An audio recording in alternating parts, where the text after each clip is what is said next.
the thing about Southern Porch is we want to encourage you to come on the porch with us, to sit down and express whatever issues are bugging you. Wherever you're stuck, give us a chance to get in on it. And Rick and I'll do the best we can to help you in any way we can. That's what this show's about. Just like old Southern Porches. People come together, they talk, they kind of run through things, and they leave, hopefully with a different perspective, a different way of looking at things. And that's what we want this show to be about. A way to help you, the viewer, get unstuck, to get on the porch with us and to let us know what you're thinking about. And that's just it, Roger. We're, if anything else, just an empathetic ear. If you remember the days of the old Southern Porches, you would just go there and, as we said in the last session, that just sit and talk, kind of figure life out. And life has gotten complicated, hasn't it? Yeah. And, the thing I heard one day was they don't seem to be building houses with porches anymore. And I thought, boy, that says a lot. Because I can remember back in the day where, every house had a big porch. And there was a lot of chairs on the porch. And there was that idea that I can remember when I lived in New Orleans, when you walked down the street, people you didn't even know would yell from their porch and say, hey, come on up and have some iced tea with us and sit out with things and see how things are going with you. And that's how you built a neighborhood. And, that's going to be a good segue into what we're going to talk a little bit about today regarding work-life balance. And where I'm saying that is, as I understand it, porches started going away when air conditioning was introduced. Oh, yeah. And, of course, the porches were the place in the evening you cool off. Andy and Opie and Aunt Bee and Barney would sit out there and in the cool of the night, Andy would be playing the guitar, the family would be together, life was easy. And I think a lot of us sometimes look back wondering whatever happened to that Mayberry life. But when the introduction of air conditioning came in, it now became just the opposite. We had to get people in the house quickly. Yes. And not let the air out. That is exactly right. So... and then, wait a minute, once they go in with the air conditioning, we got television. Yeah. So the conversation with people ended. When you walked in, you were shushed. Shh, wait a minute, I want to hear the TV. And so you came in somewhere cooler. You came in to something that you had a mono focus on. And that then took up hours until you got tired and went to bed. And so that whole idea of conversing and connecting, and I think understanding. I think people judge other people too much on very little information. But back in the day, you had a lot of information. You were around those people. You interacted with those people. And you got a vibe out of a lot of information. You would go through a lot of information about that person to come up with a judgment. But today, we have very little judgment, and we take that very little and make a huge leap of judgment about people and whether we feel connected or on their side or on their team or whatever. And I think that we're not better for that. It's important for us to get back to where we really know other people and know ourselves. That's the other side. When you were sitting on the porch, interacting with people helped you understand yourself. Not only understand other people, but how do I do with other people? Or just sitting on the porch by yourself.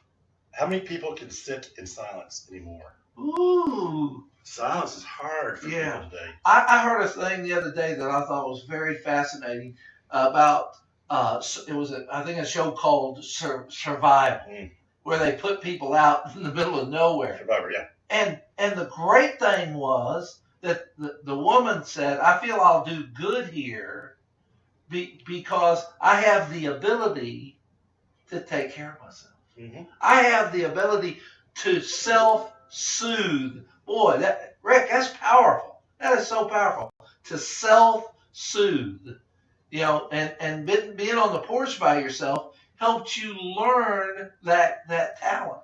That was not something you're born with. It's something that you have to develop, is to self-soothe. And that's what she said. And I thought, wow, that is a powerful statement. And the first guy that left, of all the people left out, was, I just couldn't turn my brain off, he said. Mm-hmm. I kept worrying and thinking about everything at home and what I'd left at home. And I physically, I could handle it, but mentally I could not. And so you begin to see a huge survival tactic is the ability to self-soothe. And it also proves that the mental challenge many times is harder than the physical challenge. Without a doubt. And I think that goes for marriages. I think that goes for work. I think that goes for friendships. It never, in any of the areas I just mentioned, turns out the way you thought it was. Mm-hmm. When we first got together, when we first got married, when I first joined the company. Well, and I say later on, is it still the same? And across the board, people say, oh, no, it's not the same. We've had to make a lot of adjustments. And for those people who can't make the adjustments, then they're unemployed, they're out of a marriage, they don't have any friends, because when you only look for excellence or perfection, even more so, then things can't last under that spotlight. They just won't work. Well, back in 60s when Batman was on, there was a character called the Riddler. And he would always go and riddle me this. And Roger, I'm going to ask you to riddle me this. Okay. We now, with the technology we have, it says I have 400 and some friends. You have over 1,000 friends. How have we been able to create a technology and yet now be so disconnected from other people? Okay, I'll answer that, Riddle, in the fact of screening.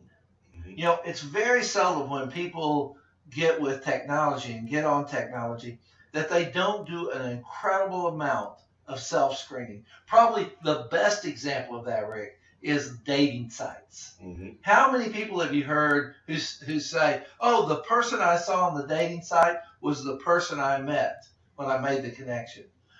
You never hear that. Wait a minute.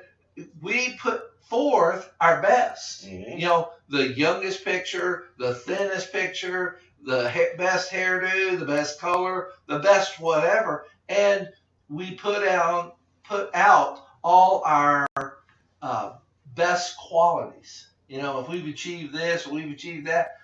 But if we have anything on an arrest record or any kind of massive debt, I don't hear people putting that on a dating site. They leave that stuff out. And then you meet them, and the one thing I hear is, goodness gracious, you must be 20 pounds heavier and 20 years older than what you said. And, oh man, this is a phrase, Rick, you led me to believe this and such. Mm-hmm. I love that old statement. Well, everything on the internet is truth. And back in the day, I can remember where people thought, if I saw it on the internet, that was true. But nowadays, people, I don't know. But people are getting savvier at screening their appearance on the internet as a way of connecting and hooking with people, saying, well, then I have this many friends. Well, wait a minute. A friend in person is a lot different than a friend on computer. So the question is, are we really here, or are we just part of the internet conspiracy? Well, I think probably, Rick. I think probably both. But probably both. I think that we realize that there's a glitch, that we had lost something, and we understand that there are a number of people who can't come to our porch Mm-hmm. in person, but they can late at night get on the computer, and hopefully we create the vibe of time on the porch, time when you can come in, sit down, and express what's going on with you. As we're talking about how it used to be, one of the things I really feel sorry for the generation that has come up after the introduction of computers and cell phones and smartphones is not to realize what it's like to leave the office on a Friday afternoon and not worry about if anyone's going to be able to get in touch with you. In fact, the expectation was if I didn't get them on a Friday afternoon, then I won't talk to them till Monday. Right. I think I have a bridge to that, Rick. Mm-hmm. My father was an editor of a paper growing up. So there was no such thing as 5 days a week. It was 7 days a week. There was phone calls at 3 o'clock in the morning.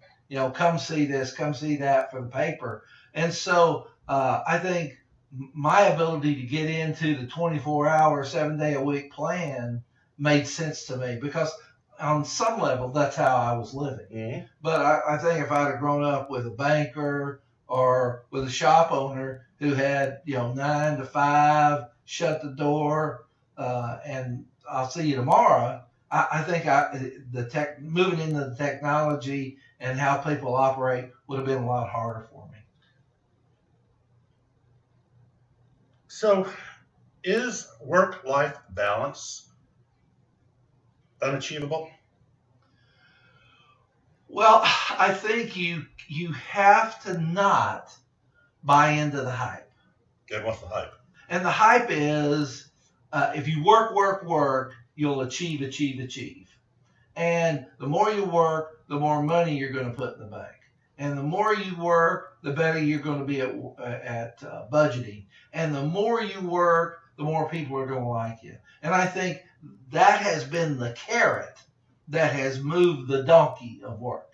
And I think that people invest so much into work, and they don't realize, I just keep on giving. No, something has to give. If you're giving to work, well, you're taking from home life and from your relationships with other people, your time with your spouse if you have one, or your time with your friends, or your time with your children.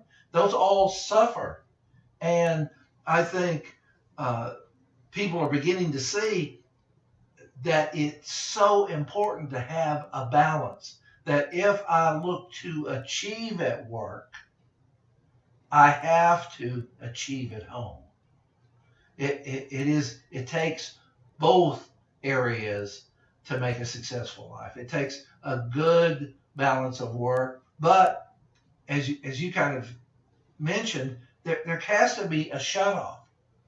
I love where people have talked about when they come to eat, no cell phones. That they really structure their technology. It's not that they do away with it and say we're not going to have any at all, but they have, this is the time we're going to have it. This is the way we're going to have it. And I think that makes more sense.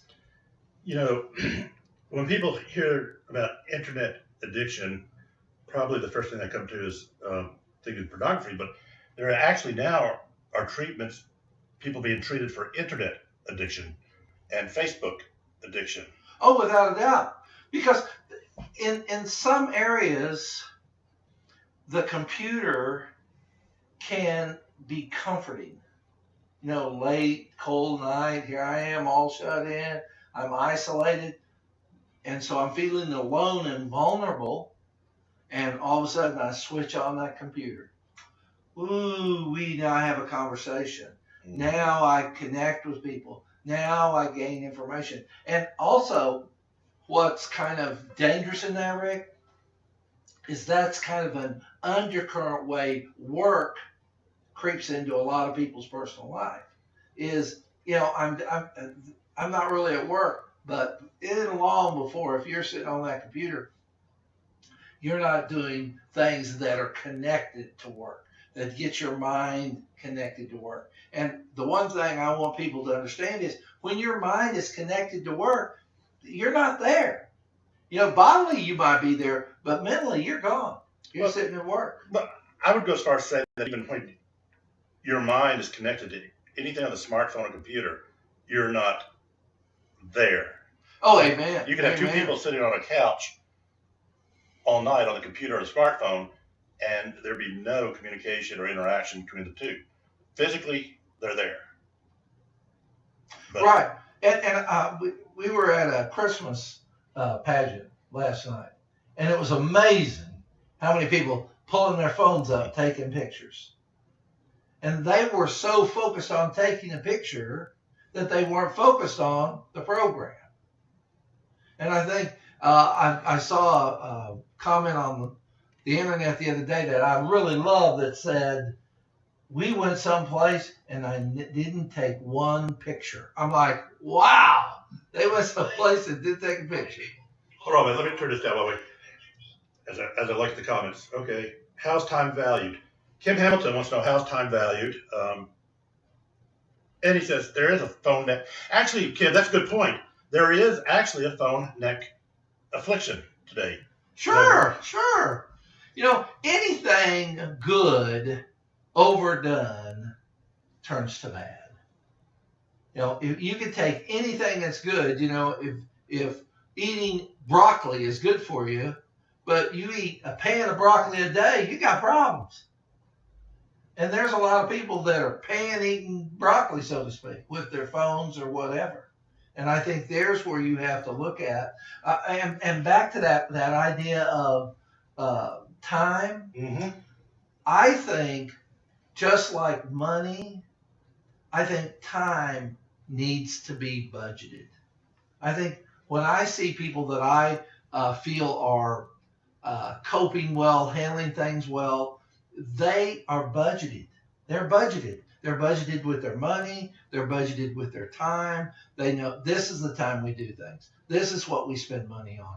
And they seem to feel more in control and happier when they're doing that. And they get a lot more done. But when people kind of, if it comes up, I'll take care of it. And what they're actually doing is doing the whack-a-monkey. Whack-a-mole. Whack-a-mole. Bam, bam, bam, bam. That's their life. And I've just been fascinated how many people who were not whack-a-mole in their early years, as they've progressively gotten older to quote-unquote survive, that's what they're doing. They're robbing Peter to pay Paul. They're hitting there. They're just frantic trying to get it done. And they never have enough money. They never have enough time. They're running from here to there. And they're always in a frantic state. And so as they get older, they start having physical problems. They start having issues with their body because they've worn their body out running from pillar to post. Right, like Kim says, even to the point where we're now spending so much time looking down at the phone, there's actually doing damage to the neck and that affliction there. And he made another good point. Is he says our heart is where our treasures are, which of course the scriptures talk about the phone, the computer, family, and God. And where do we put those? Now, technology, I don't think either one of us are going to lambast or say technology is bad. It's like anything else. Is it used in the appropriate way? And there are times, for instance, Facebook is a great tool. I love seeing the pictures of my friends and my family. Yeah, man, it keeps me current. But we're going back. So what are the solutions? And you hit on one good one. If we go back to this concept of addiction, how many people, the first thing they pick up now is their smartphone to see their email and their Facebook pages even before they get out of bed? Well, the other side of that is how many people out there can keep up with their passwords, that if and their phone numbers and things like that. I know people, and at times I'm the same way. I think, what's this person's phone number? And what comes to my mind? Blank. I don't know their phone number. I don't remember their phone number, but my phone does. So I just go to their name and hit it, and I get it done. Siri, what is Roger Rose's phone number? God. Contacts named Roger Rhodes. Oh. Tell the phone number or email address. So why do we need to remember anything? Oh man, wait a minute. But what? You just plugged into one of my best friends, Siri. We went to a family Christmas thing the other day, and out in the country, and boy was I thankful for Siri. I said to my wife, "Oh my goodness, if we didn't have directions, we would be in trouble." Yeah. And I would it's love- helpful. It's just helpful. I would love to give one of those foldable maps to a 16-year-old today and see if they could find directions from their house to a landmark in downtown Greenville. Oh, that'd be it. But I'll tell you what's even better is gear shifts on a car. Mhm. You know, I remember when you really weren't anything if you didn't know how to shift a car and drive a gear shift car. And now people look at you like that you're asking them to drive a spaceship. Siri, Okay. how do you drive a stick shift car? There it is. Yes. It's sad. It's sad. Checking But on that. yeah, Here's what I found on the web for how do you drive a stick shift car. Hey. yeah, there we go. And so you take it and you interact with the phone and you think that's the same as interacting with a person. And the answer is it's not. It's not the same. Having Siri tell you how to shift a car versus a family member or a friend showing you how to shift a car or to be with you while you're shifting the car is day and night. It's different. It's about relating to people. Crystal, what part of the work-life balance were you referring to where you said you were guilty? And Kim, while we do that, didn't we all eventually learn while growing up that slowing down made life less hurried and manageable? I think we do the theory. I think we all know the theory works, but as you said, Roger, culturally we're not designed that way. I remember one time having the girls when they were little down at Walt Disney World, and I had just taken a new job, so I was on my first year with them, and the first year they give you a 1 week vacation, and then after that you got your second week vacation. I was talking to a gentleman from Germany who was, there, and he spoke fairly decent English, but we were talking about things that came up. I asked him how long he was going to be down for. He said, we're over here for about 5 weeks. And I go, 5 weeks? And I said, that's great. And I said, how do you do that? And he said, well, kind of like me. What do you mean? I said, I could never take 5 weeks. He says, how much vacation do you get? And I go, 1 week. And he said, oh my. But Europe has a whole different concept about it. But I guess that's what they say is that why America's great? Is because we don't know how to balance life. We are working 60 hours a week and dying earlier than any other place in the world. That's right. We're driving. We're like a horse. Oh yeah. We just ride it until it drops, and that's what has happened to so many people. And it's so good that we have people calling in and have that concern. That it is important. We don't want to lessen the importance of balance. How balance in life makes a big difference. And if you do that, it's amazing how that works. What do you got going? Well, Crystal was saying that there always seems to be something work-related that has to be done. Checking email on the phone while I was on vacation last week, and still came back 86 emails Monday morning. Well, again, as we live life, we're conditioned. We are so conditioned on how to make it work. And more is better. We're told if you push it, you'll achieve. If you take the check on your emails, you'll be ahead of the crowd. And if you get ahead of the crowd, you make more money and you get the better position. So it's about competition. They plug the work issue into competition. And what's happened is personal life has taken a back seat. Mm-hmm. And we suffer from that. And people don't get, if you take away from home life enough, you are just not going to compete in the workplace. It takes that, as we're talking about today, the balance. It takes a balance of, okay, there's a time to work, there's a time to be home, there's a time to be with people, and as we're talking about today, there's a time to turn stuff off. And so let's talk about, Cloud Townsend and their book Boundaries. I think this is a challenge that a lot of people have, is how to set healthy boundaries in life where they can actually care for self, care for family, care, because we can put all components together. I remember working for a company, Dial Page, where David Garrison was the president, but he always made it very clear that our corporation, our company, was more than just for the business. We were there for the employees, we were there for the investors, and we were there for the community, and the community of family too. And I know that that mindset's not always there, but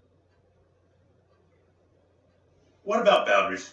How do we set boundaries where we can set the expectations that we're not going to be available 7/24? The first thing is we've got to be knowledgeable of boundaries.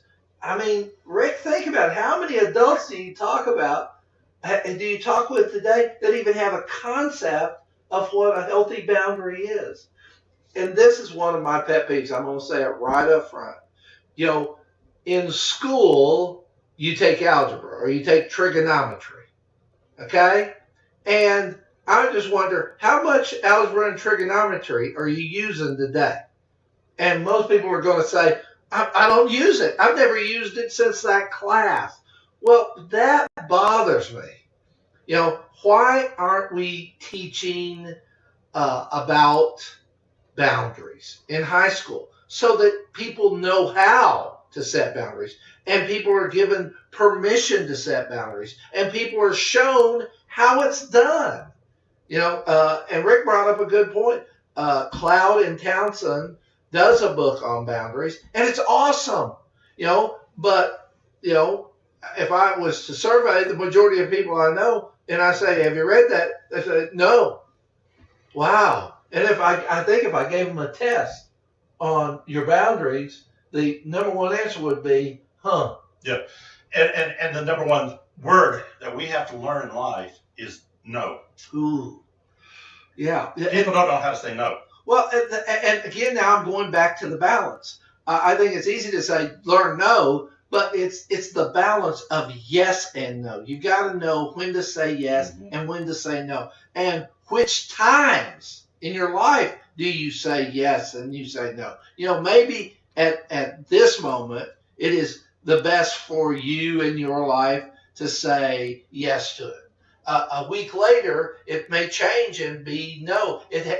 Being able to be flexible is one of the things that I've noticed that people who survive well do well. I went to a seminar where the woman called it kelping. She said, in the ocean, you have this plant that grows up kelp, and even though the ocean's going, the top of it moves around, but when you go down to the roots, it's very calm and still. And she said, that's what we need to do. We need to learn how to kelp. And I think there's where we're looking at, where people know and assess. And again, now we're back to porches. That was a helpful moment, because sometimes in sitting at a porch and just conversing like Andy and AFB did and Opie, you learned about boundaries. You listened, you watched, you saw how in the world were they getting it done. And they weren't trying to present perfection. But in this day and age, that's one of the things that people are just really big into showing out. I'm doing this perfect. We're perfect. We live perfect. If you lived in a big house in a gated community, everything would be perfect. Well, let me tell you, if you think that, you're mistaken. It does not. It's not where you live outwardly, it's where you live inwardly that makes a difference and separates how things go. And Crystal, if you're still on, what's the hardest part about the balance for you? I understand, with the young kids, working a full-time job, trying to keep active in what the kids are doing. So where do you find the biggest struggle? And go ahead into a meeting. I'll finish when I get back. Okay. We'll pick that up with you later. And then Kim still asked you about enabling and codependence. Please speak to those two things. Great question. Thank you for asking that. Because, what you have to look at is that we're given an expectation from when we're little that we ought to be whole, that we ought to be complete, that we ought to have our act together. And if we don't, fake it. Act as if you have it together.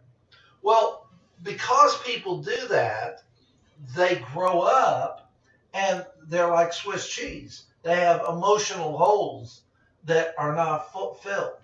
And so what happens is they get into relationships at work and at home and romance and different situations at church in which they, with their Swiss cheese, they're trying to fill the hole in their life. And so they begin to believe without this relationship, without this marriage, without this church, without this whatever, I'm just not going to be complete. And they don't realize when they do that and whatever they're using figures that out, it ends up using them and abusing them. And people go, wait a minute, I thought you were helping me become complete. And what you're doing is you're making things worse, not better. Okay. So we're still back to what are some of the ideas that we have. One of the things you said is I do think we have to almost start getting that habit that when we walk in the house, if we're not on call for some reason, that the phones do have to be placed somewhere until the next morning. I'll tell you, I worked with a therapist years ago, and I loved how his brain worked. He had about a 5-mile drive from work to home. And on the trip, back roads, 2-lane, was a billboard. And he had set up a little compartment at the bottom of that billboard out in the country. And every day he'd leave work, he'd stop, and he'd take every piece of that had to do with work, every book that had to do with work, every tape that had to do with work, and he put it in this compartment. And then he'd go home. And then the next morning when he woke up, he'd drive back, he'd stop, he'd take all that stuff, and he'd put it back in the car. And he says, for my life to work, I can't bring this stuff home. It's poison. And I can't bring myself not to use it and look at it, to not feel the pressure of going for it. But when I leave it somewhere else and I know for a fact I can't use it, I have learned to let it go. And by doing that, he had gotten more peace from doing that. And even the idea of bringing it home, then we have to put it on, either turn them off or put them on airplane mode, because we're talking about this addiction again, and how many of us have said, okay, I'm going to do that. I'm going to put the phone over there. I'm not going to worry about it. Then you hear that first ding. Ooh. Someone's messaging you. I got to go check. No, I'm not going to go check it. I'm not going to, and then we drive ourselves crazy until we stand up and check it. And, right. That's why it's so important to turn things off. Yep. I remember my wife looking at me and saying, we're going into something, we're going in to interact with people, turn your phone off. And I probably mentioned this last time, but I still love it, where Joyce Myers said in her presentation, anybody with a cell phone doesn't need to have it on because nobody, and she said, including me, is that important. And I think I thought that was a very great insight, that people having phones, picking up phones, getting messages gives them a feeling of importance. Mm-hmm. And it's a false feeling of importance. You're not important. Anybody go to the phone company, get a phone, get people to call them or send messages back, alerting you to something. That doesn't mean you're important. Maybe in 1843 it made you feel important, but in 2016, 27, no, it doesn't work that way. You're fooling yourself. You're lying to yourself. Well, I like the idea, or what you shared about the billboard and putting this work stuff there. One of the challenges I have an opportunity to teach up in Spartanburg, and I've noticed that the use of cell phones, even though it's not allowed, is still too tempting to these kids. And I'll sometimes have to stop class and get everyone to start putting the phones back up. But then I read where this one instructor, not Spartanburg, but at another college, how she did attendance is she made some, I guess, a little wall thing, little rack with the student's name on it, and they would come in and put their cell phone in that little rack, and that's how she got her attendance each day. Right, and if you didn't put your phone in there, even though physically you were there, if your cell phone wasn't in the slot, you were asked. I think that's structure, that's evaluating and budgeting how you're doing things, and I think that is such a great technique. And the fact is, it's easier to just let it go. I was trying to think the last time I spoke anywhere and the phone didn't go off. Now, I remember when I started speaking, there wasn't phones. They didn't go off. You didn't have to deal with that challenge. You might be dealt with people coughing or babies crying or something like that, but not cell phones. But now, it doesn't make any difference what the crowd is, what it's about, how serious the subject may be, how you may be right in the middle of doing something. The phone goes. Somebody's phone goes off. And that is now, sadly, the norm instead of the exception. Rather than to say, hey, and I've seen people now, Rick, who go, okay, before I start, everybody go to your cell phone, turn it off. And wow, I said, now that person was thinking ahead. That person was budgeting well. And so it doesn't mean that does away with it, but it sure lowers the amount of when that happens, when you consciously address it. And is that going to go over well with some people? No. But it's setting boundaries, healthy boundaries. Yes, and that's a good thing to say, Rick, about boundaries. Is everybody isn't going to love you putting boundaries on. But they'll respect you. Yeah, people they won't like you. They won't like you. But in life we don't have to be liked, but we do need to earn healthy respect, and that's one of the ways to do it. Yeah. Again, using the classroom environment without stopping, respect would not be earned. If the rules were broken, they're allowed to be broken. And if anyone calls my phone, one of the boundaries I was able to set up is I make it very clear. My message says it may be 24 hours before I will return calls, but I'm not going to return them with the expectation it's going to be within 30 minutes or 3 minutes or 5 minutes. Right. But I have to set the expectation that's going to be maybe within 24 hours I'll return it. But and the thing, Rick, is that's an expectation you have to set on you. I think a lot of people, I'm going to lessen my value if I say I'm not going to connect with you for 24 hours. Oh my goodness. Well, you must not be that important. But see, because I'm so important, I've got to keep it on. I got to be right on Johnny on the spot, because I either make it or break it by my thought. And people think that way in their brain.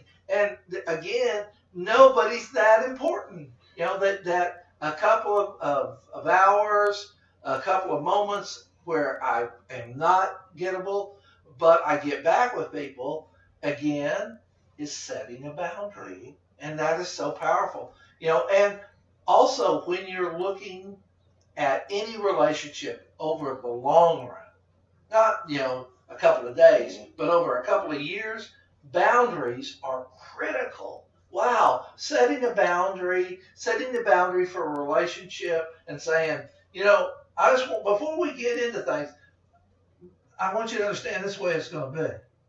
if you don't want that, I respect that. But you and we're not going to do well because I have to have this to operate. And if that doesn't fit you, again, we can leave without destroying each other. But what people do is, they're covered up with passion. Oh, I'm in love with that person, and whatever they say. Oh, you bet that'll work well. And then a year in, the passion has died down, and now reality's here, and that isn't how I grew up, or what I like, or what fits for me. And wow, then boy, the fights start, the pain starts, the arguments start. It's terrible. It's just terrible. People who on one day, I love you to death, and on the other, are just thinking, oh, I just wish you'd die. Yeah. Kim's asking a lot of good questions, and and we'll keep it on the clock too. But his last one, Kim, that's a good question. Does society in general feel entitled to instant gratification?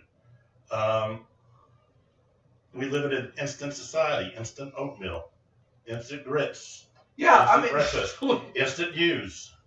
Rick, I think you and I would totally agree with the idea that at this time, we're probably a little too spoiled.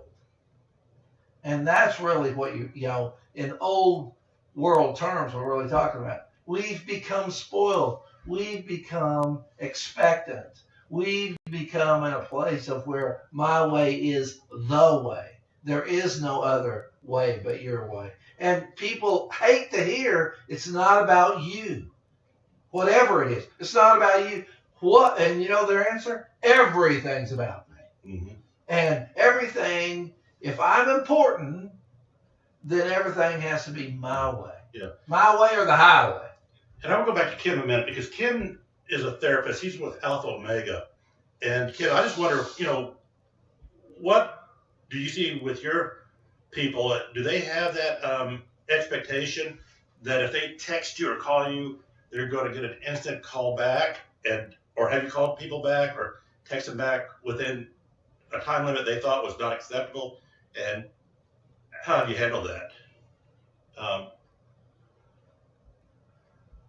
Because I do think we do not know how to be patient anymore. Right. Patience. Well, that's an acquired skill, Rick. That's why we don't see it much. Is because to be patient, you have to work at it. Mm-hmm. It just doesn't come over. You can't put it on the shelf and buy it. You can't go to the bookstore and get it. You can't read about it. You can't watch it on any kind of electronic device. No, you have to work with it. You have to deal with it day in and day out. And if you don't acquire it. And it works if you work it, and it doesn't if you don't.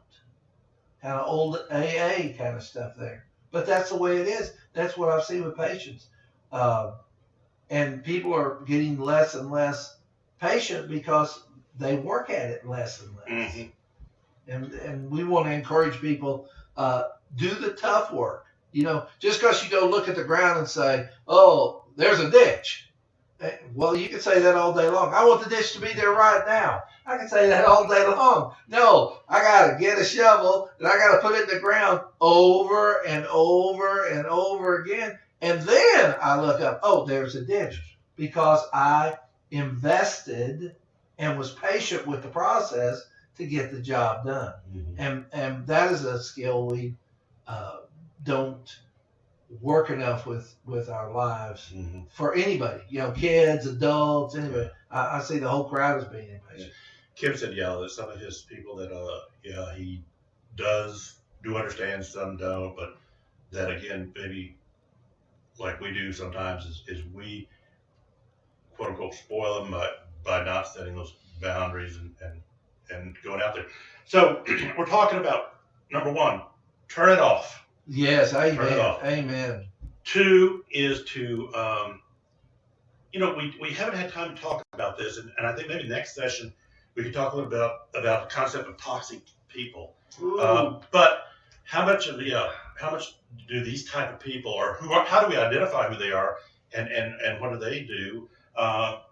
Rick, one of the things I do want to share right now with people is that the less patient you are, the less you have boundaries, the less you take care of yourself. You are a magnet to toxic people. I mean, we don't get that. We're thinking, oh, I'm living my life, I'm just doing my thing. How come that person was attracted to me? It is just fascinating how things work. It's fascinating how, people who are needy attract users. That happens every day. So you have to work on being less needy. As you are less needy, you are going to be less attractable to toxic people. Very good. Well, I think that's where we have to stop it today. Again, we will ask that if anyone has any topics they want to talk about or have discussed, we'll be here again next Tuesday, same time, same place, 10 a.m., as we continue our discussions on the porch. We appreciate the comments that were made today. And, Yeah, awesome. And again, we realize that, just like with Crystal having to run off to a meeting, that this is a hard time for a lot of people to get in and stay on. But yeah, we definitely would. We are going to post this one, and we definitely would ask that if you have anything you want to explore, we have a seat for you right here on our porch. You bet, man. The seat is always available. We want to encourage you to take it. We can't force you to take it. We can't shame you to take it. Rick and I are offering you a chair on the porch to be a part of the conversation. So who knows? Maybe Barney Fife will be with us next time. Where's Aunt B? We'll be looking for Aunt B now the next time. We'll see everybody on Tuesday.